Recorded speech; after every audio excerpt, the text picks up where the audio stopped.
Welcome back, everybody. It's me, Ian Fritts. We are doing the way too early top 25 right here, right now. Just a couple days ago, Ohio State won the national championship. We're already moving on. Good for you, Ohio State. Round of applause. I was on it all year long, and I knew it was going to happen, and it happened. That's why you listen to the show. That's why I'm here. That is why I'm reporting to you about my way too early top 25. Ladies and gentlemen, I love this list. I love this top 25. It's gonna have some teams that you're like, whoa, whoa, whoa, whoa, whoa, whoa, whoa, whoa, whoa, what are you doing, Ian? And I'm be like, whoa, whoa, whoa, whoa, whoa, whoa, whoa, whoa, whoa, whoa. I know what I'm doing, ladies and gentlemen. I know what I'm doing. These teams are your way too early top 25. Whether you like it or not, I know I like it.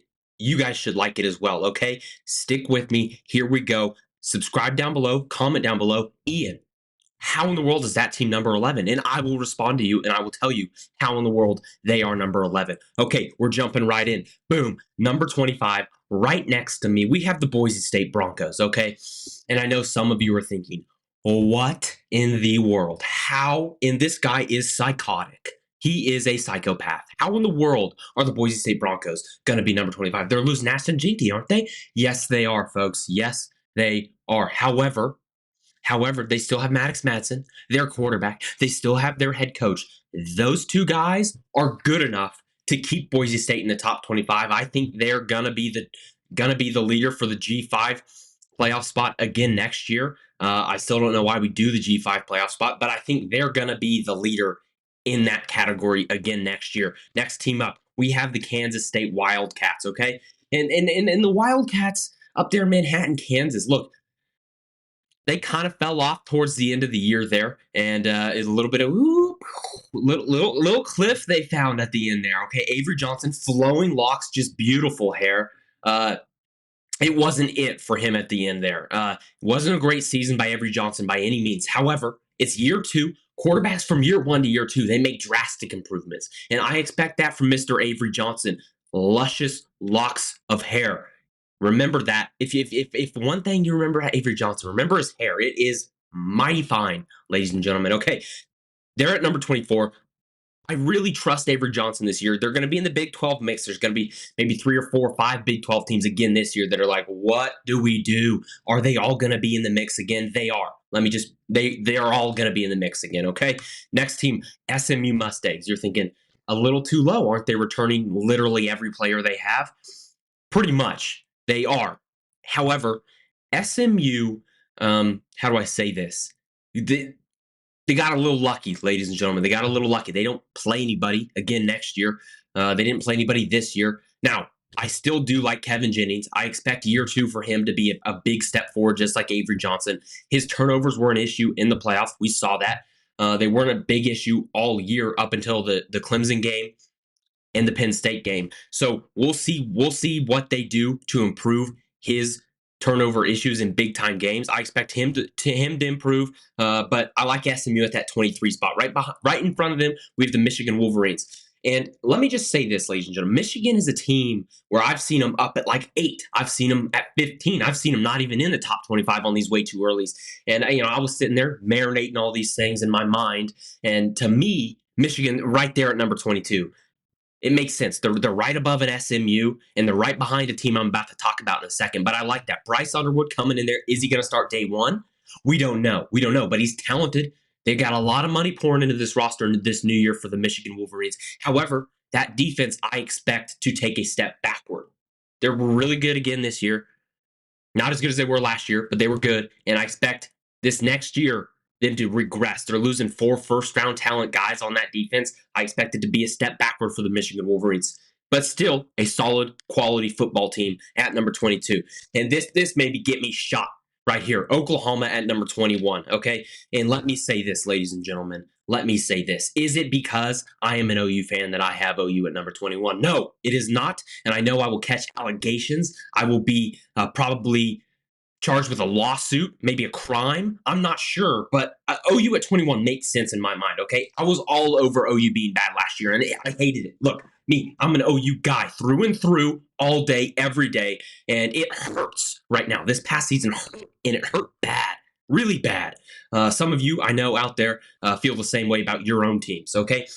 I said they were going to go 7-5 last year. What did they go? Let me hear it. Yeah, they went 6-6. Okay, I was right on the money, or maybe just a little over the money, but I was right there. Okay, and I saw it coming from a mile away. And you know what I see coming from 10,000 miles away? A big time bounce back season for the Oklahoma Sooners. Yes, the schedule is brutal, brutal as can be. I mean, it is a nightmare. They play number 22, and they also play about 8 teams above them in this ranking I'm about to show you guys. Okay, however, they got a new offensive coordinator. Where'd he come from?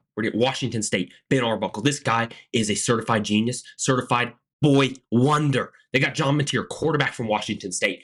There were reports of big time coaches saying if John Mateer put up those numbers at a D1 big time program like he did at Washington State, they're D1, but not a big time program. If he did it at an Oklahoma per se, there were people that thought he would have been in the Heisman finalist conversation. Okay. Now, I'm not saying he's going to put those exact same numbers, but he has the abilities to do so. So you're getting a quarterback like that. I mean, that is light years better than what we saw from Jackson Arnold. No offense, JFA. No offense all, because you ripped my heart out this year.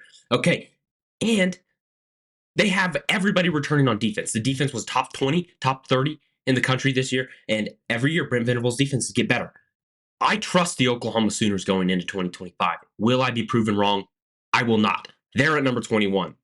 Right in front of them at number 20, we have the Indiana Hoosiers. Okay, really, all I need to say is I like their coaches. I like Kirk Cignetti, and I like what they do. Okay, they're bringing in the quarterback from Cal, Fernando Mendoza. That guy's a baller, certified baller. He has a great deep eye.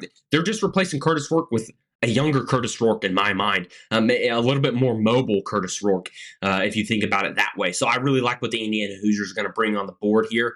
So I like them at number 20. Right in front of them, we have the Cyclones of Iowa State. Okay, look, them along with every other Big 12 team.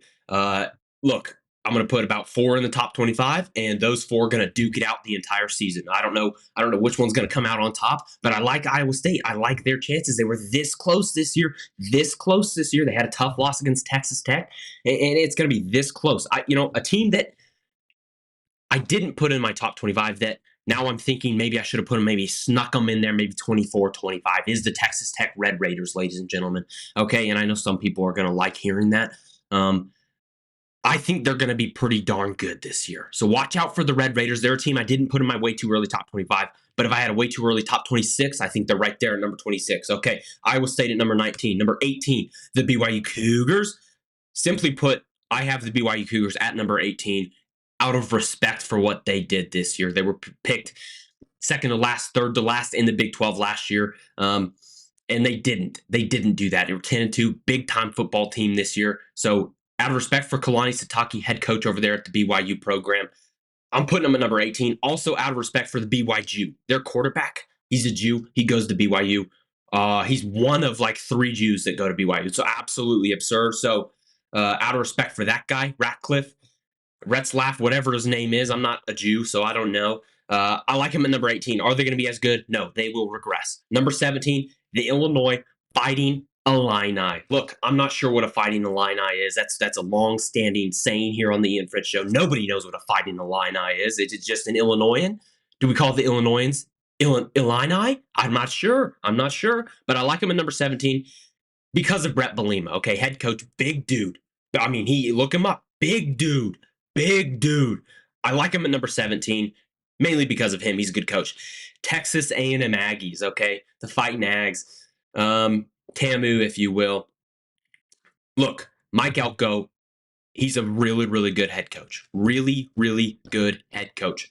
They're going to have a solid defense again. They have talent there in Kyle Field, okay? I like what they can do. I like what they're bringing back. I like what they have going forward. Marcel Reed, dynamic quarterback. If they can figure out how to get him to throw the ball down the field accurately, I like Texas A&M this year. They're going to be in the mix for the SEC. They got a weaker schedule, again, because the SEC's dumb, and they do the same schedules year in, year out for 2 years. It's absurdity what the SEC's doing. Now, right in front of them at number 15, we have the Arizona State Sun Devils. I'm going to take a sip here.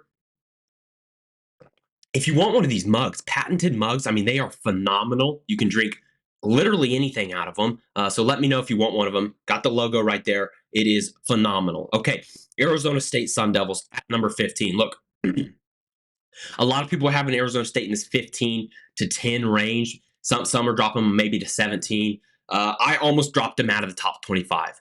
I caught a lot of flack for that, for doing that to Arizona last year and not having Arizona in my top 25 going into the season this year. And look, I think Arizona State could possibly be a team that regresses heavily from where they were this year. Okay, I like Sam Levitt. I like some of the guys they have on their team. They're losing Scatabo, whatever you want to call him. They're losing him. That dude's an all-time player right there. And the same logic I use for Boise State goes here. I love Kenny Dillingham. I love what they're bringing back. However, I think this may be a regression of sorts. Now, I'm not saying they're going 5-7 next year, but I am saying they're most likely not winning the Big 12 next year. I will die on that hill. I will die on that hill. There could be some regression. Could they be the Arizona from last year? Arizona goes 10-2 last year. They were non-existent this year. Now Arizona has a different situation last year. They had a head coach leave. They had all their players leave. However, we may see a regression from Arizona State. How severe is it going to be? We'll find out in about 8 months' time. Tier. Ole Miss at number 14. Look, the Rebels may be mad at me for this, but you can't be mad at me, okay?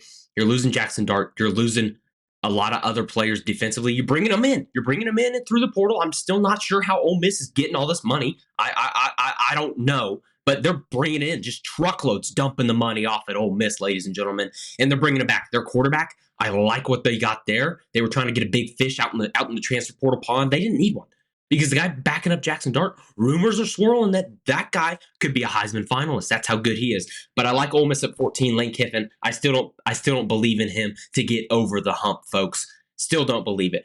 Alabama Crimson Tide at number 13. This may be the least hyped Alabama team going into a season I have ever heard about, and I know we're 8 months away, but this Alabama team is going to be the least highly ranked Alabama team going into a season, I think, since 2006, 5, somewhere around there. I have them at 13.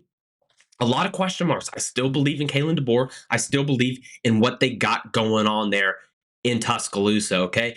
Now, are they going to win the SEC? That's the question. That's the standard at Alabama. Actually, the standard is win national championships, okay? And look, Alabama fans out there, you're going to have to change your standards because you're not winning a national championship next year. No doubt in my mind. Not even close, folks. Number 12 in the country for the way too early, we have the Florida Gators. Okay, I almost put the Florida Gators in my top 5. And then I thought this YouTube video may get taken down for just offensive graphics, okay? And that's why I've dropped them to number 12. I read the bylines of YouTube. I said Florida at number 5, and they said, no, it'll be taken down. So I put them at number 12. But I would like to vault them up there in the top 10. I really would, because I think DJ Lagway is going to be the best quarterback in the country next year. That's how good I think this guy is. They have a lot of young freshman talent that played a lot this year, got a lot of reps, got a lot of practice. They're going to be good, ladies and gentlemen. The Florida Gators are going to be good next year. Everybody needs to watch out for the Gators, because you don't see them coming from the swamp, and they come and get you, okay? Watch out for the Gators next year. I would have them higher than 10 if YouTube wouldn't take the video down for offensive graphics. Miami Hurricane right in front of Florida. Would they be right in front of Florida if they didn't go out and get Carson Beck in the transfer portal? Now, it helps that Carson Beck's girlfriend, what's her face, is at Miami. It helps that she's there. That reeled them in. He's like, hey, honey, I'm over here in Miami. You want to come? You want to come to Miami with me? And Carson Beck's like, yeah, I'm not getting drafted. I'm not getting drafted, so I might as well. For all the slander for Carson Beck, he's a good quarterback. I expect to bounce back next year for Miami and Carson Beck as well. Top 10. This is the moment for everybody. Who's the top 10? Who haven't we talked about yet? South Carolina Gamecocks. Look, Lenore Sellers, he's my number 2 quarterback going into 2025. It's DJ Lagway, it's Lenore Sellers, it's John Mateer. Those 3 guys are my top 3 quarterbacks going into 2025. You can have Drew Allar up there. However, Drew Allar continues to just confuse me in all sorts of different ways. We'll get to Penn State here in a second, ladies and gentlemen. But I love. Did I say love? I love what South Carolina's got going on there with Lenore Sellers. That guy, he can run, he can pass, he can jump over guys, he can spin around guys, he can run through guys. He can do it all. Plus, he's got glasses. Gives him better vision, okay? Also, guy named Dylan Stewart. You may have heard of him. Number 6, coming off the edge. You don't see him because he runs right by you. He's sacking your quarterback. That's how good this guy is. The number 1 pick in the 2027 NFL draft is going to be Dylan Stewart. I said it after his first game against Old Dominion last year. He's going to be the number one pick in the 2027 NFL draft. That is what I think. South Carolina, watch out for the Gamecocks this year. Good team. LSU Tigers at number 9. And I know the allegations are already coming at me. They're flying in the comments. And hey, I'm all for them. I'm all for them. Get mad at me in the comments. I will respond with logic and facts because that's what I do. Sometimes emotions. A lot of the time, emotions. LSU Tigers, they're going to have the best offense in college football in the 2025 season. What day is it? Boom. I don't even have a watch on, but it's January X. Whatever it is, in January 24th. January 24th, saying it right now, 2025. Ian Fritts Show, you heard it here first. Breaking news. LSU will have the best offense in all of college football in the 2025 season. You have a great offensive line. You have Garrett Nussmeier coming back. Guy can put the ball in all of the right places. You have Nick Anderson coming in from Oklahoma. You have the guy from Kentucky coming in. You got talent all over that field, backfield with really, really good running backs. That offense is going to put up 50 points a game. Not actually, maybe 45, but they can do it. They're going to score in bunches. That's my best offense going into 2025. Solely based on that, I got the LSU Tigers at number 9. Also, Harold Perkins, that stud linebacker / edge player, he's coming back for the Tigers as well. Okay, right in front of them, I have the Tennessee Volunteers. Look, I was torn with Tennessee here, ladies and gentlemen. I was torn. I'm trying to figure out in my heart, in my gut, because we do all things by gut at this show, and it won us a lot of money this year if we were able to bet. Unfortunately, we're not where I live, but if we were, I would have won a lot of money. Isn't that what they all say? Tennessee, I couldn't really figure out, do I want them in the top 10? Do I want them out of the top 10? Do I believe in Nico? Do I believe in Nico? And ladies and gentlemen, I do. I believe in Nico Iamaleava. However you say it, Nico. If I butchered that, I know you're watching. I'm sorry, my man. I believe in Nico, okay? I believe in him. I know Tennessee's going to put up 75 points against their 3 non-conference opponents to open the year. So everybody's going to be saying, is Tennessee the best team in the country? And then they're going to lose to Arkansas. And we're going to be like, what are we doing, Josh Heupel? Get it together, man. Get it together. Get it together. I believe in Nico. The defense is still going to be good. Yes, they're losing some pieces on that defensive line, but they reload. Tennessee's got a lot of money. They reload. I like the Volunteers at number 8, folks. Number 7, the Oregon Ducks. Dante Moore. This is going to be his 3rd year in college. I like what he's bringing to the table. He's got a lot of talent. Also, Oregon has a lot of money, and I believe in Dan Lanning. So I like the Oregon Ducks at number 7 right there, ladies and gentlemen. Notre Dame Fighting Irish. Fighting Irish. We don't know who their quarterback's going to be. There's some rumors that it's going to be this one guy. Maybe it's this other guy. We don't really know, but I love their defense. I love their coaches, especially Marcus Freeman. They have one of the best coaching staffs in all of college football. That's not a rumor. That's not some report that is polled between other people. No, that's my gut, and my gut is right, ladies and gentlemen. I would say top 3 coaching staff in all of college football right there in South Bend, Indiana. I love what Notre Dame's bringing to the table, and I'd love that defense again next year. Top 5. This is the moment you've all been waiting for. Who is number 1? Who's number 5? Who is in your top 5? I'm sure by now you've deduced who the top 5 are, but you do not know the order until now. Texas law. I know Texas fans are already coming at me because he's an OU fan. He doesn't want to put him higher than number 5. No, ladies and gentlemen, it's because you're losing about 8 to 9 starters to the NFL. It's hard to come back from that. You should be so lucky that I have you at number 5, Texas Longhorn fans, okay? You should be so lucky that I believe in the young talent that you have. I believe in Sarkisian, that you guys are going to be able to be a top 5 team next year. With the amount of stuff you're losing on defense, the offensive line guys you're losing, some of the wide receivers you're losing, you should believe that. You should be thanking me. You should be thanking me that I have you at number 5. I could have you well below number 5 with all the stuff you're losing. Also, Arch Manning, I think he's going to be a really good quarterback. Is he going to be the next great thing of all time at the quarterback position? Probably not. But I think he's going to be a really solid player, and he's going to be able to keep Texas in the SEC conversation next year. Right in front of the Longhorns, I have the Penn State Nittany Lions. Oppositely, if that's a word, of the Texas Longhorns, the Penn State Nittany Lions are returning literally everybody except for Abdul Carter. Okay? And Abdul Carter, that's a big loss. But one loss compared to 9-10 losses from Texas doesn't compare.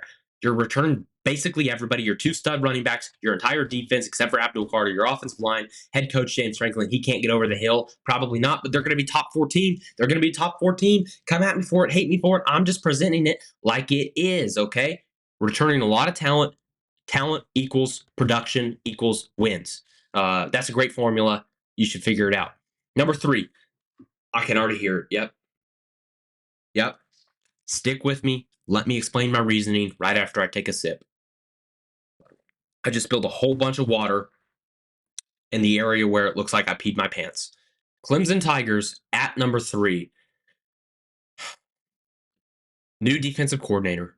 They went in, got some big time portal guys at positions of need. Keywords, positions of need. They didn't go get 12 guys, 15 guys from the portal. They went in and got guys that can perform day one at positions they need them to perform at, okay? There were a couple positions that Clemson needed. They went in, hey, boom, you're a pretty good college football player. We could use you over here at Clemson. You want to come here, Death Valley? You want to come play with Dabo Swinney? Yeah, I do, coach. Put me in. I'm all for it. You're going to give me a lot of money? Okay, sweeten the deal. And they did. They went out and got guys that they needed. You know who else they went out and got? Number 4, Penn State, just mentioned them. They went out and got their defensive coordinator. You're thinking, Clemson can do that? Yeah, Clemson has a lot of power in college football. A lot of power, okay? I love their offense is the exact same next year, except they're all older. They had about 12 freshman wide receivers, a lot of talent for those freshman wide receivers. Now they're all a year older. A lot of reps, a lot of practice, a lot of playing time. I love what Clemson's got going on in 2025. Number 2 team in the country, the Ohio State Buckeyes, defending national champions. Who's going to be their quarterback? It's going to be Julian Sayon. Is that who we're putting all of our boats in the water with? Whatever the saying is, all your gold in a basket. What's the saying? Comment down below what the saying I'm trying to think of is, because sometimes I mess up sayings a lot. Anyways, Ohio State, look, they got a lot of money. I think that goes without saying. So I believe in whatever Ohio State's got going on. Also, Caleb Downs is still going to be there. That dude's only 12 years old. You know who else is still going to be there? Jeremiah Smith. As long as they have those 2 guys, I believe in the Ohio State Buckeyes. Number 1 team in the country going in way too early. Got to scratch my eye. Got a little itch there. I believe in the Georgia Bulldogs, folks. Okay, and strictly, I wrote down right here in my notes. It says Georgia, and it says Georgia right next to it. And you're thinking, what does that mean? Didn't you accidentally wrote Georgia twice? No, it means the reasoning for having them at number 1 is because they're Georgia, and I believe in them. Okay, I believe in the Georgia Bulldogs. I believe in Kirby Smart to put a team on the field that is exceptional in all facets of the game, except for driving under the speed limit. But at football, they are very, very good, folks. They are very, very good. Some of the best. Quarterback could be a question, but their defense is still going to be really good. Going to keep them in every single game they play. I love Georgia Bulldogs at number 1. Comment down below what you disagree with, and I will respond to you. I love responding to you guys. Subscribe. Stay tuned for a video next week coming out. We're going to do way too early playoff predictions. I love way too early. A lot of people hate on the way too early. I love it. I'm always looking forward to the next thing, okay? I enjoy the now, but I look forward to the later. Thank you so much for tuning in. I love you guys. Bye. Whoa, he has trouble with the snap, and the ball is free. It's picked up by Michigan State's Jalen Watts Jackson, and he scores on the last play of the game. 35, 40, 45, 50, 45.